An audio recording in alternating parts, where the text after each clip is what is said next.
The auditorium fell into silence so dense, it felt like the room itself had forgotten how to breathe. 9-year-old Eli Bradford stood alone on stage, barefoot, arms raised, his movements uncertain but deliberate. At the edge of the curtain, Teresa Coleman, janitor's badge on her chest, watched, unmoving. In the front row, Nathan Bradford rose halfway from his seat, his face pale. No one understood what was happening, but no one dared interrupt it. Nathan Bradford had built a world where everything responded to logic, algorithms, investments, outcomes, everything except his own son. Since Claire died, Eli hadn't spoken a word. Therapists called it selective mutism. Nathan called it another system failure. The school winter showcase was supposed to be symbolic, a public sign that Eli could at least stand still on a stage. Nathan had arranged everything: special lighting, crowd control, a therapist backstage. But Teresa Coleman hadn't been part of the plan.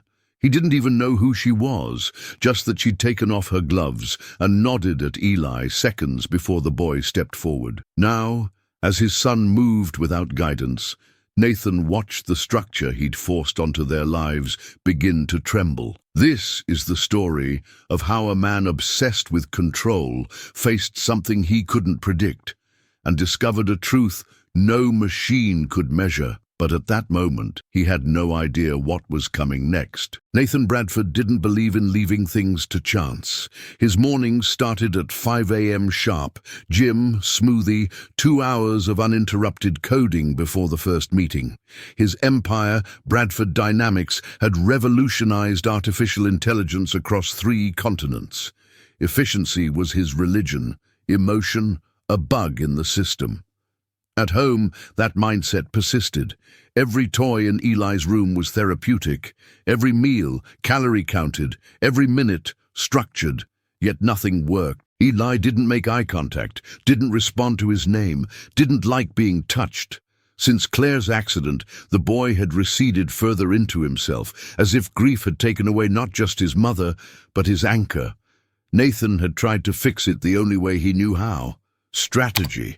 He hired the top neurologists, built a custom sensory room, enrolled Eli in a private school with an inclusive philosophy that cost more than most mortgages. And yet, most days, Eli sat by the window, tracing silent circles into the fogged glass. The school's winter showcase wasn't Nathan's idea. It came from Ms. Porter, the principal. It could be good for him, she said, letting him be seen. Nathan hesitated. Being seen wasn't something he wanted for Eli. It invited judgment, questions, failure. Still, he agreed, begrudgingly. The night before the event, he rehearsed Eli's steps at home. No choreography, just stand still when the music plays. Eli wouldn't meet his eyes. He twitched when Nathan touched his arm. Nathan's voice turned sharp. "Just do this one thing, for me." Eli flinched. Nathan immediately stepped back, ashamed, but said nothing. He turned off the lights and walked away. That night he found an old video on Claire's tablet. Eli as a toddler, spinning clumsily in the living room as Claire clapped and laughed. "Let him lead," she said into the camera, "even if it's messy." Nathan watched that clip 6 times before the screen went dark. The next day, he sat in the school auditorium, watching other parents cheer. Smiles, phone cameras, laughter, all noise, all chaos. Then came the special segment: children with learning differences. Eli stood backstage, clutching the curtain, and beside him, in a faded custodial uniform, was Teresa Coleman. That's when everything began to crack. Nathan's dream was simple, or so he believed: for Eli to function, to sit still, to nod at the right time, to stop making people uncomfortable. That dream had a shape, a timeline, a measurable outcome. He didn't dream of Eli being happy, he dreamed of Eli being manageable. In the weeks leading up to the showcase, Nathan turned their apartment into a drill center. Cue cards, repetition loops, reward tokens. He studied behavioral therapy as if cramming for an investor pitch. Eli endured it in silence. No tantrums, no progress either. Every now and then, he would glance toward the closet where Claire's scarves still hung, untouched. Nathan saw it, but never asked why. 2 days before the event, during a final practice session, Eli suddenly dropped to the floor and curled into a ball. His body stiffened. His fingers fluttered rapidly in the air. A meltdown. Nathan froze. "Eli, stop, please. You're okay. Just stand up." Eli began humming, a low droning sound that rattled the room. Nathan's voice rose. "I said stop it." That's when Teresa Coleman entered the classroom. She wasn't supposed to be there. She was mopping the hallway and heard the humming. Without a word, she walked in, crouched next to Eli at his eye level, and pulled a scarf from her pocket. Soft fabric, bright colors. Gently, she let it sway in front of him. Eli stopped humming. His fingers followed the movement. She didn't touch him, didn't speak, just followed his rhythm until his breathing slowed. Nathan stood there, jaw clenched, unsure whether to thank her or call security. "Who are you?" he asked sharp. "Just the janitor," she replied without flinching, folding the scarf and standing up. "You shouldn't interfere." Teresa raised an eyebrow. "Didn't realize calming a child was interfering." Nathan didn't respond.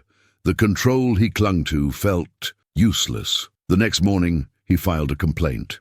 Teresa was reassigned to the night shift. When Eli noticed she wasn't there, he refused to get out of the car. It took 30 minutes, 2 aides, and a lot of bribing to get him inside.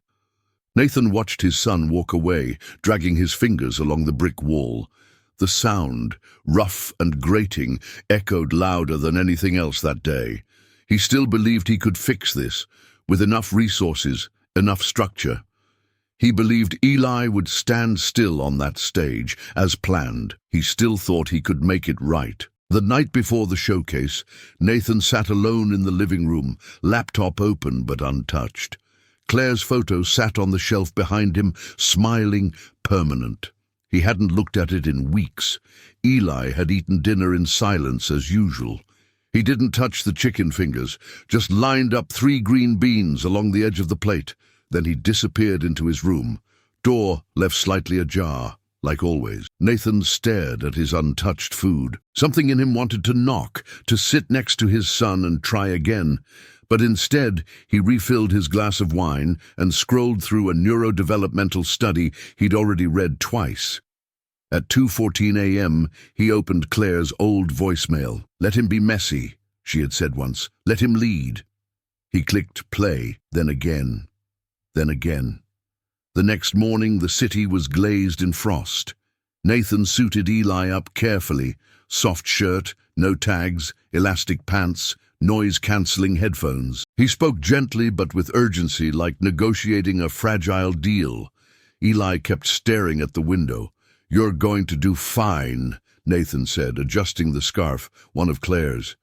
"Just remember what we practiced." But Eli didn't nod, didn't blink, didn't move. At school, the parking lot was already packed. Nathan held Eli's hand as they walked in, but the boy pulled away after 3 steps. A teacher rushed over. "Oh, good. You're here. We're about to start." It was in the chaos backstage. Lights blinked, shoes squeaked, music leaked through the walls. Eli froze in the middle of it all. He dropped to the floor again. This time, no one noticed. No one except Nathan, and he didn't know what to do. "Come on," he whispered, crouching beside him. "We talked about this. Just stand up, please." Eli rocked slowly, his fingers fluttering. Nathan looked around, helpless. Teresa wasn't there. He reached out to touch Eli's shoulder, just as the boy let out a sudden, high-pitched screech. People turned. A teacher came over with a clipboard. "It's okay. He can skip this part if it's too much." Nathan felt his throat tighten. "No," he said. "He's fine." He wasn't. Minutes later, the lights dimmed. Nathan sat in the audience, suit immaculate, jaw clenched. From the stage wings, he could see Eli still crouched. The showcase began. Music, costumes, clapping parents. Eli hadn't moved. Nathan stared, willing him to rise, willing something, anything to click into place, but nothing did. And then Eli was gone, vanished from backstage. Panic rose in Nathan's chest. He stood up, walked to the side aisle, scanned the room. Gone. He moved quickly, ignoring whispers and glances, checked the hallway, the restroom, the lobby. Nothing. Outside, the cold hit like a slap. He found Eli by the flagpole. No coat, no gloves, just the scarf wrapped tightly around his neck. And beside him, sitting quietly on the curb, was Teresa Coleman. She didn't say anything. She didn't look at Nathan. Eli was drawing something with his finger on the frost-covered sidewalk, shapes only he understood. Nathan walked up, fists clenched. "What are you doing here?" he snapped. Teresa didn't answer. She just reached into her pocket and pulled out the same soft scarf from days before. She offered it to Eli, who touched it with reverence. Nathan's voice cracked. "He was supposed to be on that stage." Teresa finally looked at him. "He is on a stage, just not the one you built." Silence fell between them. Eli leaned into her, just slightly. A gesture of trust Nathan hadn't seen in years. And in that moment, watching his son find comfort in a stranger, Nathan felt something collapse inside him. Not anger, not even shame, but a hollow sort of loss he couldn't name. He had all the answers, all the money, and yet his son had disappeared right in front of him and reappeared in the presence of someone he'd tried to erase. Have you ever felt like you were doing everything right, only to realize you'd missed the one thing that mattered most? Share your story in the comment. Sometimes your pain, your turning point, might be exactly what someone else needs to feel seen, heard, understood. And if this story is already stirring something in you, consider staying. We're just getting to the part where everything begins to change. Nathan didn't speak on the drive home. Eli sat in the back seat, still holding Teresa's scarf in one hand. His other hand tapped softly against the window in a steady rhythm. 5 taps, pause, 5 taps. Nathan kept glancing at him in the rearview mirror, as if seeing someone he couldn't quite name. That night, after Eli fell asleep on the couch, curled up, still wearing the scarf, Nathan poured himself a drink but didn't touch it. Instead, he pulled out Claire's old journal, the one he hadn't opened since the funeral. Inside were notes about Eli's early development. Pages of hope, drawings, questions, and something more painful: surrender. "I don't want to fix him," Claire had written once. "I want to meet him where he is." Nathan's eyes burned. He didn't sleep. The next morning he returned to the school, not to speak at a meeting, not to threaten legal action. He just stood outside the custodial entrance, holding a cup of coffee. At 6:47 a.m., Teresa arrived. She saw him, didn't flinch, just kept walking. "I watched him last night," Nathan said, "out there by the flagpole. You didn't speak, you didn't touch him, but he leaned into you." Teresa stopped. "I've had doctors and data and diagnostics for years," Nathan continued. "None of them ever got him to do that. He trusted me," she said. "That's all. I don't know how to earn that." "Start by not calling him a problem." Nathan didn't argue. For once, he didn't have a defense prepared. "He has a rhythm," she added. "It's not broken. It's just not yours." Nathan looked down, then handed her the cup. "Black, no sugar. Claire's favorite." Teresa took it, nodded, then walked inside. Later that week, Miss Porter called. "There's another performance scheduled for next month," she said. "The sensory-friendly one. Smaller crowd. No microphones. We can skip it if it's too much." "No," Nathan interrupted. "Let him choose." That Sunday, he left the TV off. Instead, he sat beside Eli on the floor. Quiet, no plans, no coaching, just watching.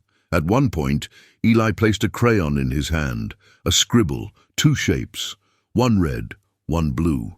They didn't mean anything, but Nathan didn't correct it, didn't ask. He just scribbled something back. And for the first time in a long time, Eli didn't walk away. The day of the sensory showcase arrived quietly. No banners, no lights, just a circle of chairs in the school gym, soft floor mats, and a speaker playing lo-fi music at a volume barely above a whisper. Nathan sat in the corner. No phone, no clipboard. Just watching. Eli entered the space slowly, scanning it like a landscape. His headphones were off. Teresa stood nearby, not guiding, just present. Then something unexpected happened. Eli walked to the center of the room, picked up a silk ribbon from a small box, and started moving. Not wildly, not clumsily, with intention. He twirled once, paused, then extended his hand in a slow arc. Another child joined in, then another. No one led them. But Eli was at the center, and they followed. Nathan's breath caught in his chest. He didn't understand what was happening, but he didn't need to. Eli wasn't performing. He was expressing. Nathan remembered Claire's words from a forgotten recording. He doesn't speak like we do, but he speaks. The room felt like a sanctuary. For the first time, Eli's world didn't feel like a war zone of expectations. It felt like home.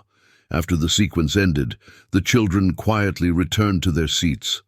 No applause, just soft smiles. Eli came to Nathan and placed the ribbon in his hand. Nathan looked at it as if it were made of glass. "You did that," he whispered. Eli didn't react, but he didn't walk away either. Later, Teresa approached him near the gym doors. "Impressive," Nathan said, voice low. "Not really," she replied. "He's always had it in him.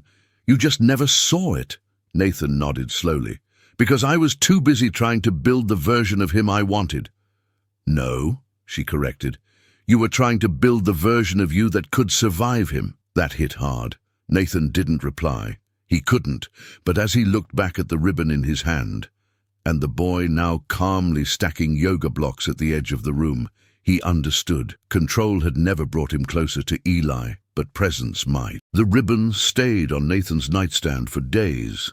He found himself staring at it more than once, as if it held instructions he couldn't decipher. He cancelled 2 investor meetings the following week, something he hadn't done in years.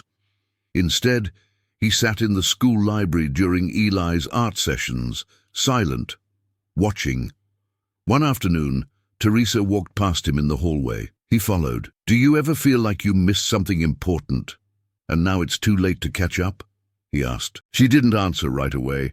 She just opened a supply closet and motioned for him to follow.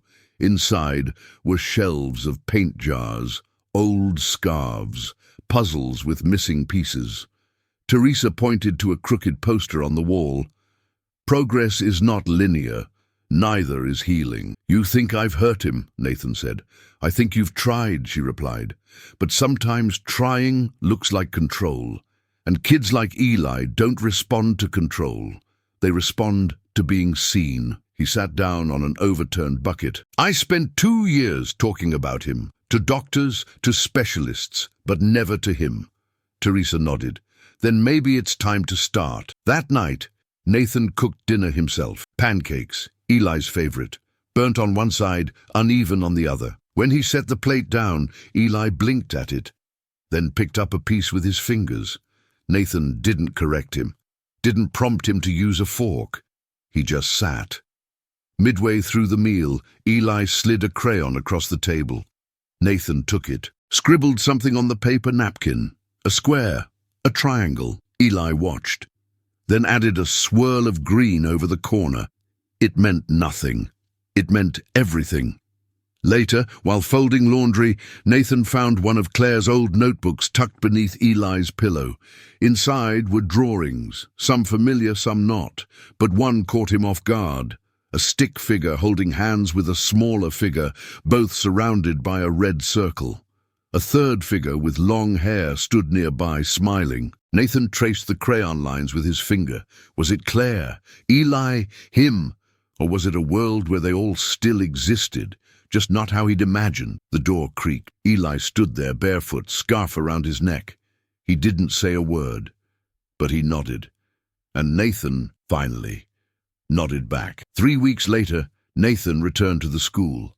This time, with a folded piece of paper in his pocket and a tightness in his chest he hadn't felt since Claire's funeral. He didn't go through the main entrance. Instead, he walked to the side lot where the maintenance team usually parked, where Teresa usually arrived. He waited. When she saw him, she paused, eyes narrowing. "You're early. I brought something," he said, handing her the folded paper. It was a letter, handwritten. No company logo, no signature line, just Nathan's words. An apology. Not polished, not corporate, not defensive. Raw. I didn't know how much I didn't know, it read. About Eli. About people like you. About listening. Teresa unfolded it slowly, read silently, then looked up. What's this for? A start, Nathan replied. And a question. He handed her a second sheet. It was a proposal. Nothing flashy. Just funding for a sensory integrated movement program. Her name at the top. Full creative control. I want to support whatever you're already doing, he said. Not remake it, just lift it. Teresa studied him. Why now? Nathan hesitated, then looked past her toward the school's glass doors, where Eli stood watching, his scarf knotted around his shoulders like armor. Because I don't want to miss anything else. That evening, the gym was repurposed again. This time, not for a showcase, but for an open studio night. No audience, no script, just music, scarves, mats, light. Eli stepped onto the floor, looked around, and then extended both hands, ribbon in one, inviting others to follow. And they did. Children of every kind, some with braces, some with aids, some with flapping hands or nervous feet, all moving together. At the edge of the room, Nathan sat on the floor, not in the corner, not behind a laptop, just there. Teresa sat next to him, arms crossed, quietly observant. You know, she said, you could join them. Nathan laughed softly. I think I'd break something. They won't care.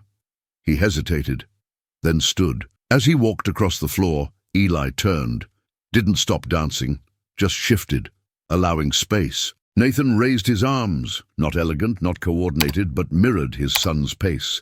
Slow, gentle, present. They moved together, not in sync, but in resonance. After a minute, Eli stepped forward and for the first time reached out, not for guidance, for connection. Nathan took his hand. No one clapped, no one filmed, no spotlight, just a boy, a father, and a room that held space for both. The silence was full this time, not heavy, but alive. And in that stillness, Nathan Bradford, the man who had once tried to buy solutions, finally understood what Claire had meant. Let him lead. And he did. 6 months later, the program Teresa designed, Movement Without Words, had a permanent home in the renovated wing of the school. The sign outside didn't bear Nathan's name. It bore Eli's.